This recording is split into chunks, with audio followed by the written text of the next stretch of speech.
শুভ সন্ধ্যা বন্ধুরা, চিত্রাস ডেলি লাইফস্টাইলে আপনাদের স্বাগত। আমি আজকে পনির টিক্কা মশলা রেসিপি বানাবো। দেখুন কী কী দিয়েছি। পনির, ক্যাপসিকাম আর টমেটো কেটে রেখেছি। আর এদিকে মশলার মধ্যে রেখেছি কাজু, আদা, টমেটো, তারপরে ধনেপাতা ডাঁটি, আদা, কসুরি মেথি আর লবঙ্গ, এলাচ, দারচিনি, গোটা জিরে, এগুলো সব আছে এর মধ্যে। ফ্রাই প্যানটা চাপিয়ে আমি তেল দিয়ে এই মশলাগুলো হালকা করে ভেজে নেব। এগুলো ভেজে একটু হালকা সেদ্ধ করব।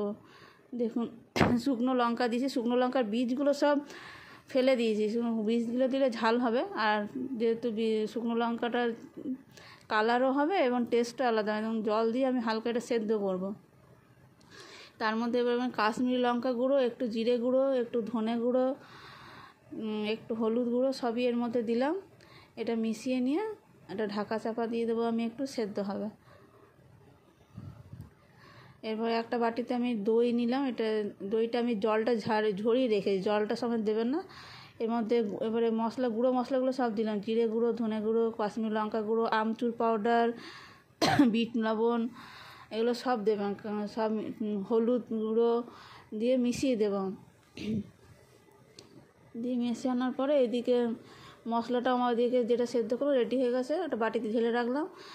আর ফ্রাই প্যানে আমি ঘি নিলাম। ঘি দিয়ে হলুদ, কাশ্মীরি লঙ্কা গুঁড়ো, হলুদ আর বেসন দিয়ে একসাথে ভাজবো। এটা বেসনটা হালকা ফ্রাই করে নিয়ে ওই মশলাটার মধ্যে, গ্রেভিটার মধ্যে দিয়ে দিতে হবে। এবং বেসনটা এবং মশলাটা একসাথে ভালো করে মেশাতে হবে। যতক্ষণ প্লেন একটু মসৃণ করে মিশিয়ে নিতে হবে। জল দিয়ে একটু করে জল দিয়ে দেখবেন, খুব যেন ঝোল ঝোল না, টাইট যেন থাকে জিনিসটা। একটু পরিমাণ মতো নুন দিয়ে দিলাম। দিয়ে ক্যাপসিকাম, টমেটো আর পনিরটা দিয়ে গ্রেভিটা একসঙ্গে মেশাবো, ওই মশলাটার সঙ্গে একসাথে মেশাবো।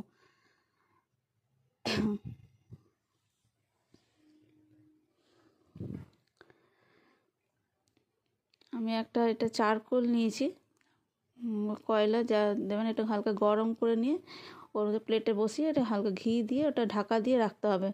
দেখুন কি সুন্দর ধোঁয়াটা, যেটা হচ্ছে স্মোকি ফ্লেভার এর মধ্যে তার আসবে এই জিনিসটার মধ্যে।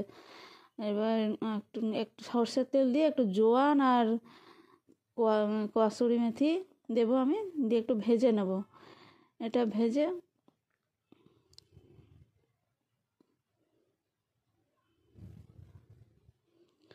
ভালো করে ভেজে নিয়ে আবার এই পনিরের মিক্সচারটাতে, যেমন ক্যাপসিকামটা মিশিয়ে রেখেছি, এটাতে মধ্যে দিয়ে ভালো করে মেখে এবার স্টিকের মধ্যে সব একটা করে ক্যাপসিকাম, টমেটো, পনির একে একে সাজিয়ে স্টিকগুলোকে রেডি করতে হবে।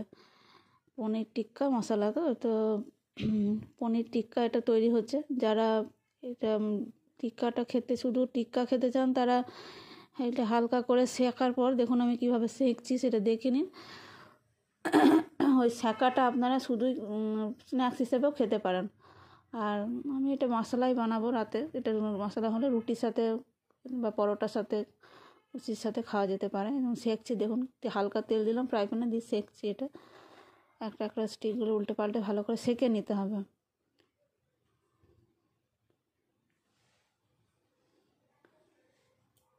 এই যে মশলাটা ছিল, আমি মশলাটা করতে রেডি করে নিচ্ছি।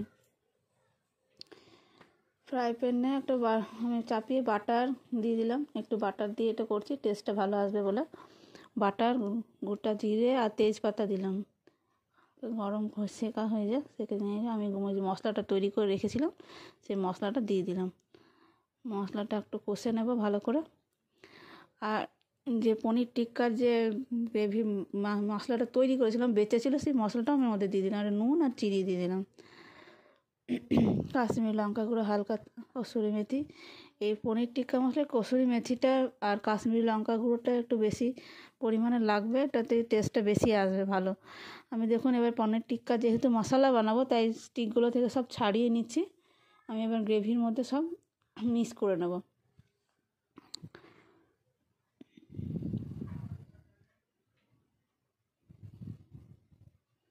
ভালো করে মিশিয়ে নিচ্ছি। মিশিয়ে নিয়ে একটু গরম মশলা দিয়ে দেবো, ধনেপাতা দিয়ে দিচ্ছি, হালকা ছড়িয়ে দিলাম। আর এটা হচ্ছে দুধের সর। আপনাদের যদি ক্রিম থাকে তো ক্রিম দিতে পারেন। আমার কাছে ক্রিম ছিল না, তো আমি দুধের সরটাই, মোটা সর থাকে, আমি সরটাই দিলাম। ভালো করে মিশিয়ে নিয়ে ফুটে গেলে আমার রেডি হয়ে গেল পনির টিক্কা মশলা। ধন্যবাদ আমার এই রেসিপি দেখার জন্য আপনাদেরকে। আমার চ্যানেলটাকে লাইক, শেয়ার, কমেন্ট করে জানাবেন কেমন লাগলো আপনাদের।